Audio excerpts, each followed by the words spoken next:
which almost always I'm trying to get my drain on center. But my experience shows me that when they didn't put the drain on center, as they didn't here, it's a wider span than over here.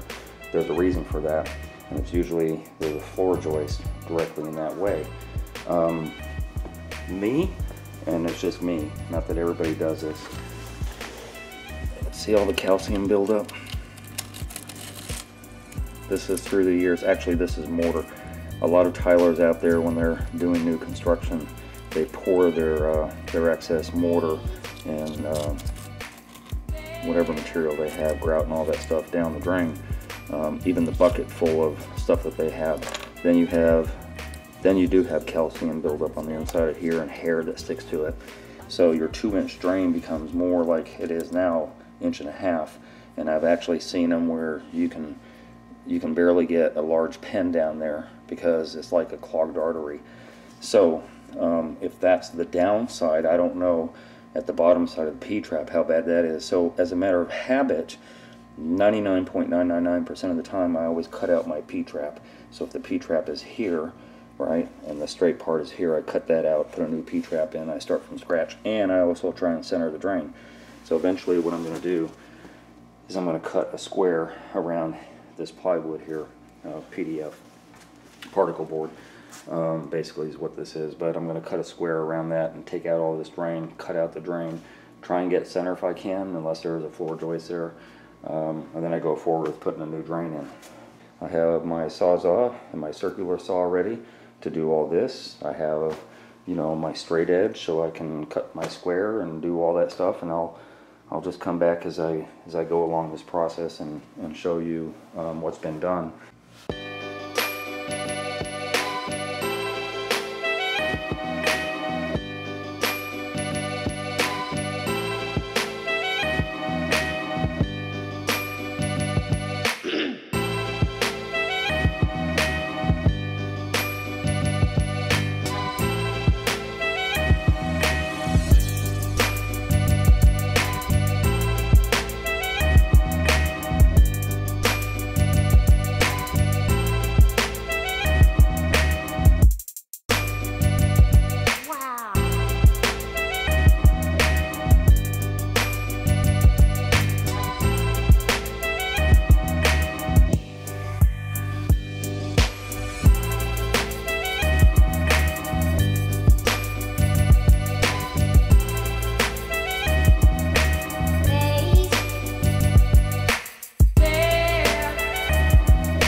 This P-trap has the longest drain I've ever seen before. That's about 18 inches long. Not only that, but look where my bite is at. I don't know if you can see that or not clearly, but I've got a couple 2x4s that are directly in the way of where I need to saw. Where I should be sawing at is right where my finger is, so I have a little bite going on. And as I suspected already, which I already said, there was a 2x10 or 2x12 floor joist that's directly in the way, which is why they never centered the drain. So I'm kind of relegated to put it in the same place, which I don't want to do, but I have to do it. So yeah, I'm not going to cut into the floor joist to make that happen. But I do have to cut that out. As I said before, with all this gunk in here, I have no idea what that looks like down there. And it doesn't make any sense. You're going to do a renovation, just change it out, make it new again. Takes a little extra time, but I'm always comfortable doing that rather than not doing it. So I'm going to take care of that off camera. I have an inside pipe cutter. The way that I took this out in the 3 different pieces is not normally what I do. I cannot locate right now of all my chaos. The inside pipe cutter looks like a spur. It goes on your drill, and then you can cut inside to the pipe and get this flange off of there. That would be an ideal world, but you can still make it happen with a Dremel, with a Sawzall or whatever. You just got to be careful to know, you know, that you're not cutting into possibly something down here. I've seen wires, I've seen pipes, I've seen all that stuff. In this case, I already know how the house was constructed. I already know where my water lines are at and all that stuff. So that's not a concern, but it should be to you so that you don't end up with a disaster. Dremel tool is probably the best to use for this. Take it a little longer, but you can set the depth on your Dremel. Put a little mark on it, you know, with a crayon, chalk, or something like that. So most plywood is 5/8 in this case. That's about what it is. Set your mark just below that, and then you know that you're not going to cut too far down. And that's how you get a drain free. And then of course, putting it back in the process is relatively easy. I have another drain set up that's just like that, and then I have a piece of pipe that's about that length. That's a 24-inch piece, and so that'll go right there. The new drain cap will go on, and I'll patch that in with a scrap piece of plywood. And that's it. That's just as easy as it gets. It is only a few minutes later. Hold on a second, get a light. I've told you on another video to get a Dremel. Some call it an oscillating tool. Dremel is a manufacturer of this one. These things are a lifesaver, not only for cutting out sheetrock and all that stuff, but even pipes. I wasn't going to get my Sawzall down before I got to this 2x4, so it was problematic. The Dremel solved the problem. I cut through that with the Dremel in about 20 seconds. It was no time at all. This is not the old pipe, this is the new pipe. As I said, this is only a few minutes later. I'll cut this down to size, whatever that measurement is, 18 inches, in order for my new drain to fit onto there the way it was before. That's how easy it is to take out a P-trap and replace it with another one, as well as your new drain. The process going forward is just simply getting another piece of plywood, cutting out. This is about, I think it's about 6 inches from left to right. So my circle that I cut in the wood is usually about 5.5, a little less than 5.5, about 5.25, because I put the same taper that they put on their wood, I put on mine.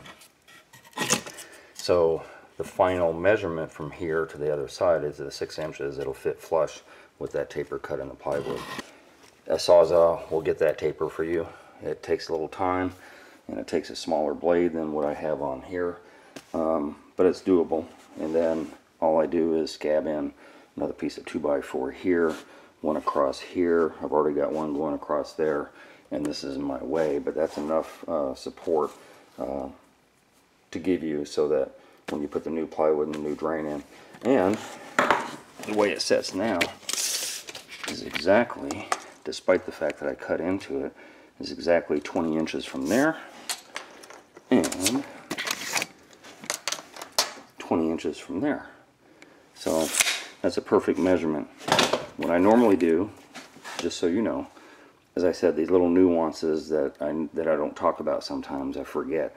I take a black magic marker and I mark across the drain into the elbow, and then I mark from the elbow into the P trap itself, and then right there, so I know exactly when I glue it where all the pieces are going to glue into, so that you're on point with getting your drain right the first time. You don't want to glue it together and have it fail. Anyway, that's my process. The old drain. Where's my flashlight? Yes. I'm going to show you what I was talking about. Look at all that gunk. I don't know how clearly you can see it, but it's pretty bad. It's not as bad as I've seen, but it's pretty bad all the way down to the bottom. And this is the reason I change out P-traps as a matter of habit. And I probably should cut that open so that you can see. So you can, I always try and show things. I think it's fascinating, to know why I do things. I always show the reason why. This is going to be difficult with one hand. I hope I don't cut myself or my foot. Yeah, I'm going to set up the camera so you can see. Now I'm going to disrupt some of this garbage down here when I cut into it, but you're going to get the gist.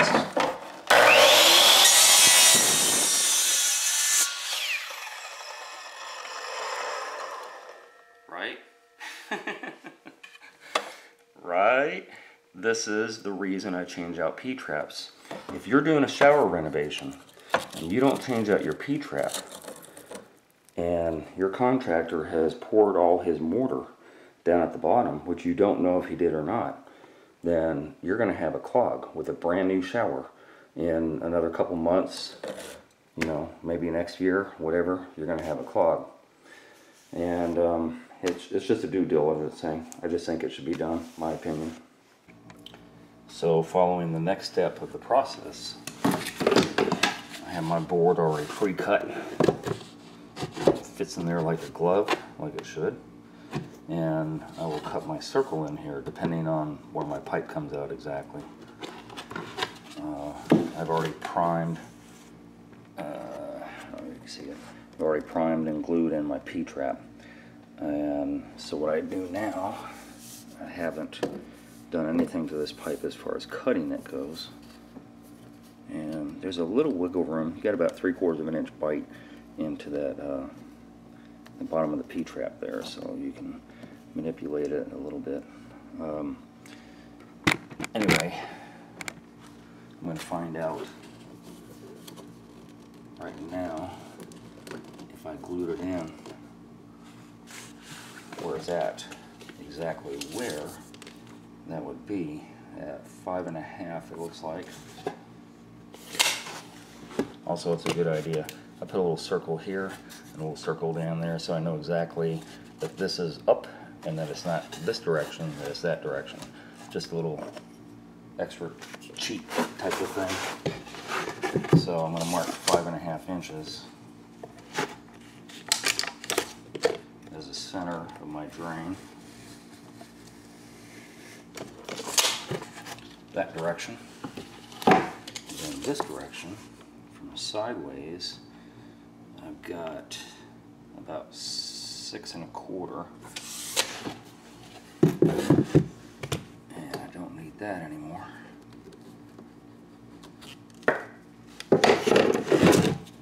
So 6 1/4. That should be center. That mark right there, I go outward. I actually have a compass out of my truck, and sometimes I use that because a compass makes it easier. But basically that's where I'm at, the old-fashioned way without a compass. And then 5.5. That's my mark for 5.5.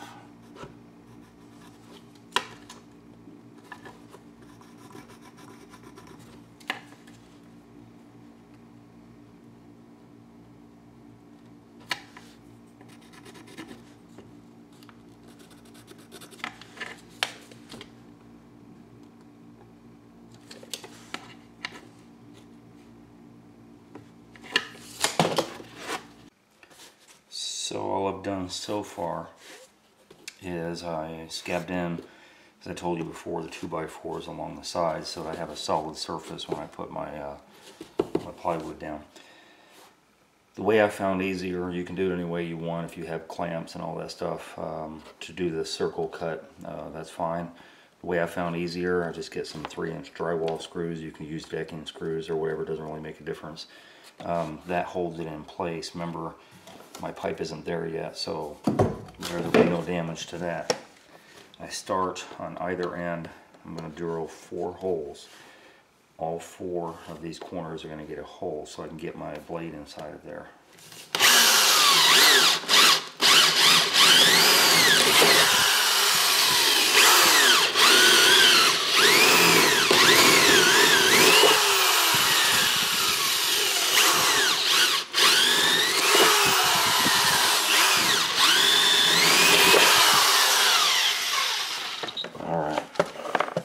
Easy enough. I save all my blades, by the way, so you're going to see this old one here that I haven't broke. So I still use it when I can. I'm going to do a rough cut just to get the circle out. The taper I'm going to do with a different blade. Understand,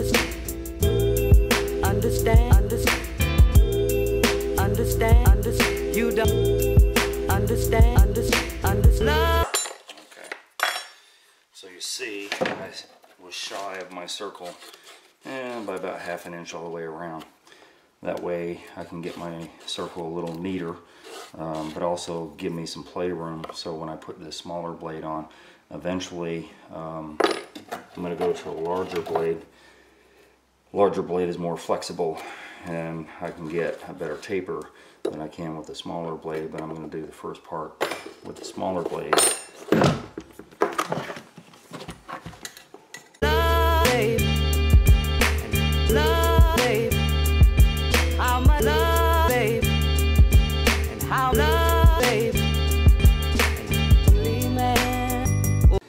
Getting that to the point where I start smaller, by the way. The reason I'm telling you all this stuff, I start smaller than I need and work my way outward, because if you start exactly where your line is cut, you're not going to have the bite you need in order for, in this case, to, you know, put your screws down, anchor it down.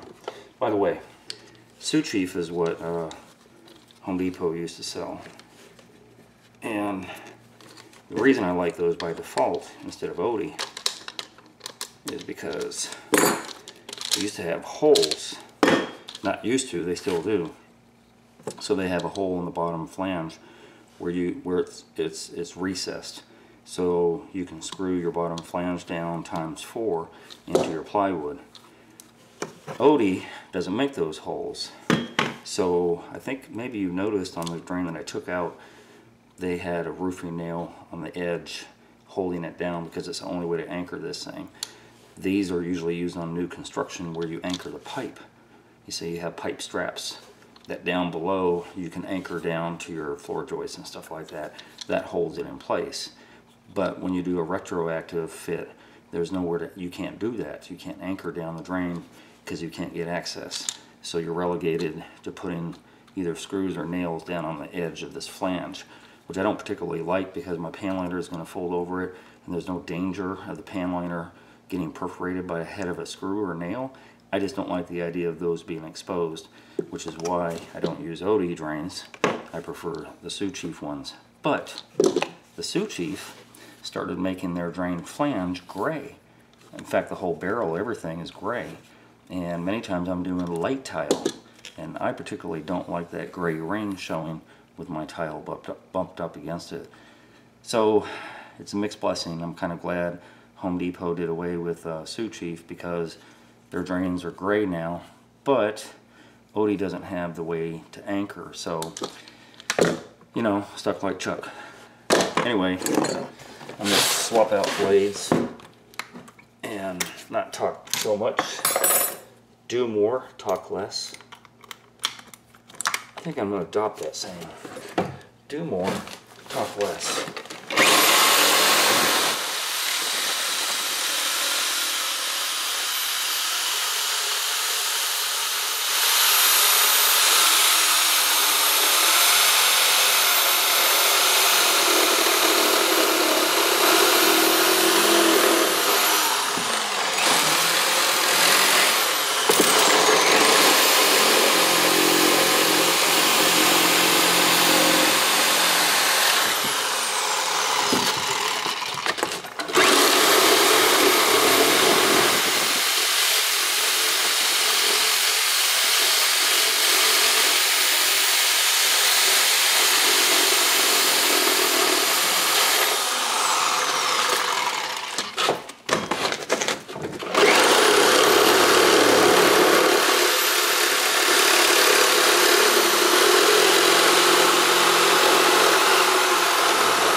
That's much better. I like that.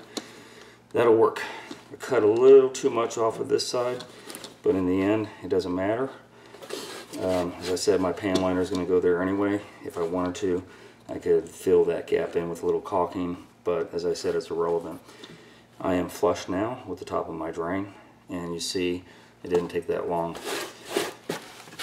By the way, my way is when I post stuff on my channel, hold on a second, when I post stuff on my channel. It's my way that I do things. There are a dozen ways to skin a cat, but this is the easiest way that I've found to make work for me. So again, my way is not definitively the best way or the only way to do things. There's all kinds of different ways. You know, tell me your way. Maybe it'll make my life easier.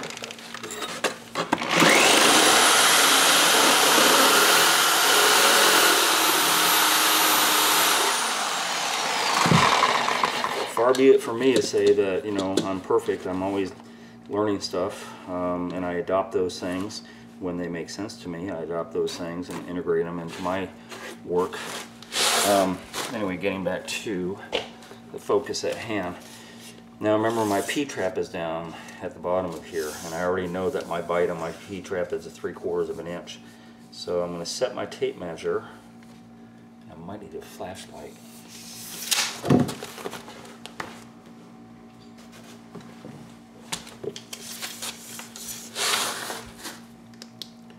Set my tape measure on the top of that drain, and I'm going to measure up to the inside part of this flange, which I know is also another 3/4 of an inch bite. So 13 inches, 13 1/4 from top to bottom. And then I'm going to add in 1.5 inches to that 13 1/4, which will give me that 3/4 bite on both sides that I need. So 13 1/4, and then that'll be 14 1/4. 1.5 inches later is 14 3/4 will be my cut. But because it's 14 3/4, I'm going to make it at 15 again. Measure once, cut twice. It's not the way you want to go. The old expression in carpentry, measure twice and cut once, right? That's the way it goes. So I would rather do it at 15, make sure I have a little bit extra. I would rather take off 1/4 inch than end up 1/4 inch shy.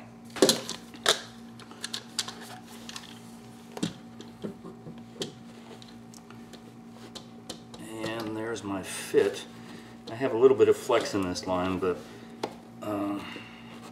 you don't want to flex it too much. Also, you should have a small torpedo level on hand so that when you go to anchor it down, you know, going across both ways, that you're level.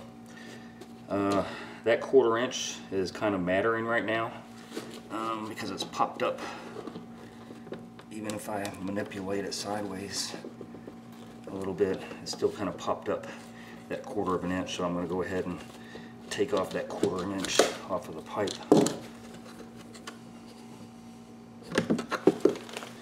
Right there is my fit, and that's where I'm going to anchor it. Put some glue, the way I do it anyway. Glue the top part first. That'll get glued and dried so that it doesn't come out, and any manipulation back and forth that I have to do to get it straight when I put my level on will be from the bottom. So this will get glued, primed here, primed down there, glue here, glue down there.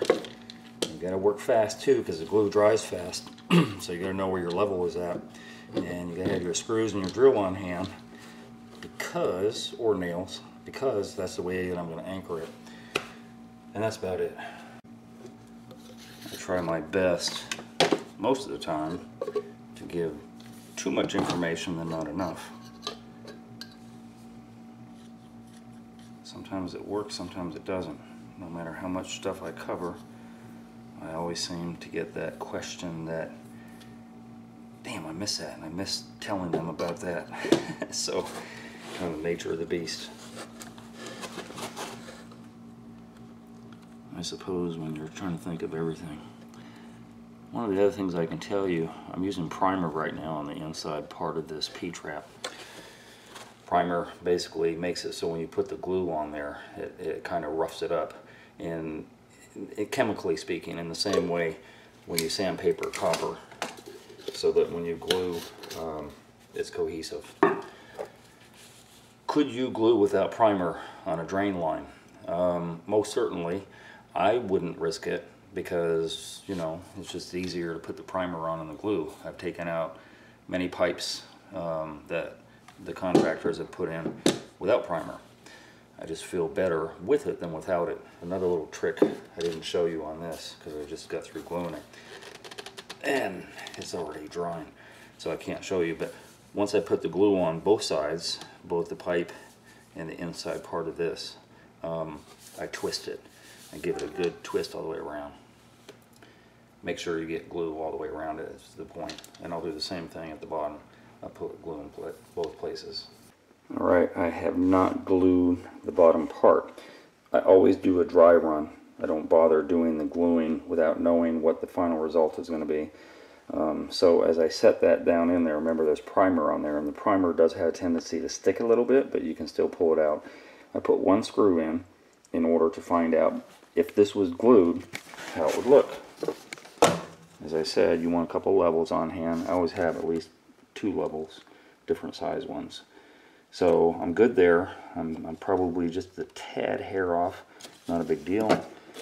And about a tad hair off there. So what that tells me is that when I start pushing down, after I put the glue on there, when I start pushing down on the drain, and as I said, twist it, that I'm just kind of cock-eyeing it to the right direction a little bit.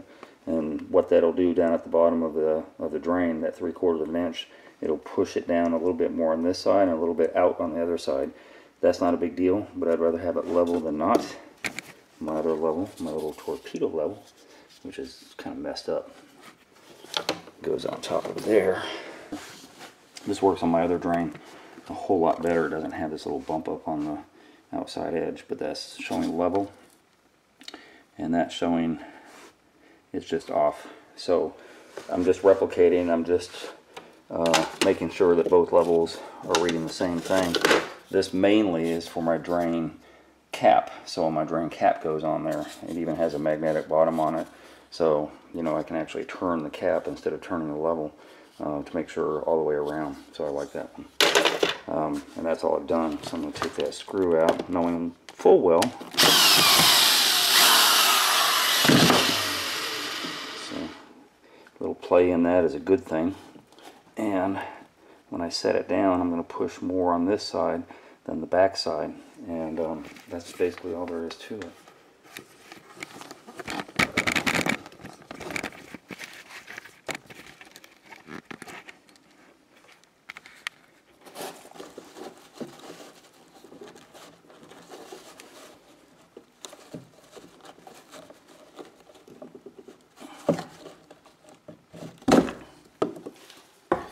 That primer really does want to stick into there pretty good.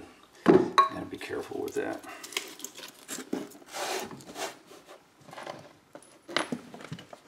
Have all your stuff ready, drill ready with the screw on it, ready to go. As I said, this glue dries relatively quickly. You have about 30 seconds to maybe a minute of play time that you can get away with before you can't move this anymore. That's about all the time you have. And you don't want to have to do all this process over again. So it's better done right. Which is why I'm over explaining everything, I suppose, if you're going to do it yourself. That little turn that I'm telling you about, very important to get good adhesion. Very important.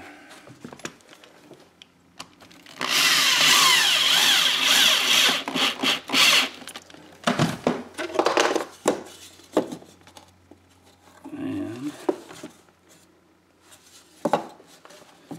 it still goes down a little bit more, so what I'm going to simply do is back that off and bump up the screw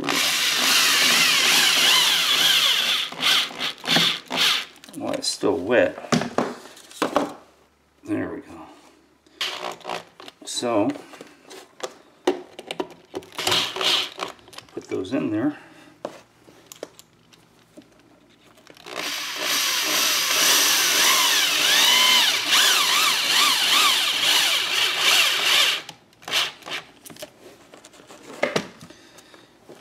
need one more.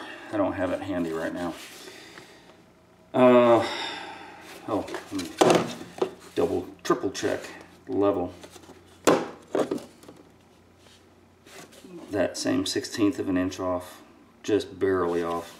I don't worry about that too much. It's not going to matter. The drain barrel, you understand, has a slight movement in it, so when you put the drain barrel down, you can get it level. In fact, I'll show you that now.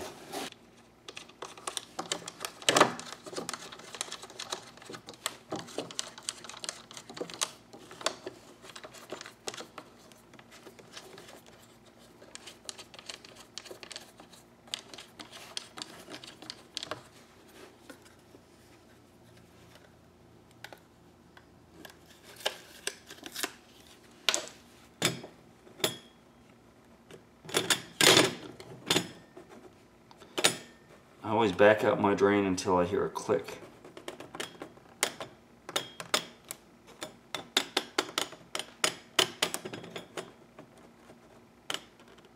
That's it. That way I know I have positive thread, that I'm not misthreading my drain. And then that is a final result that means more than anything else. And as you can see, if this was down just a tad lower, that's where my bubble is at. And that little tiny 1/16 of an inch. The other direction, spot on. So again, I'm not going to really worry about that. This is the cool thing about this level.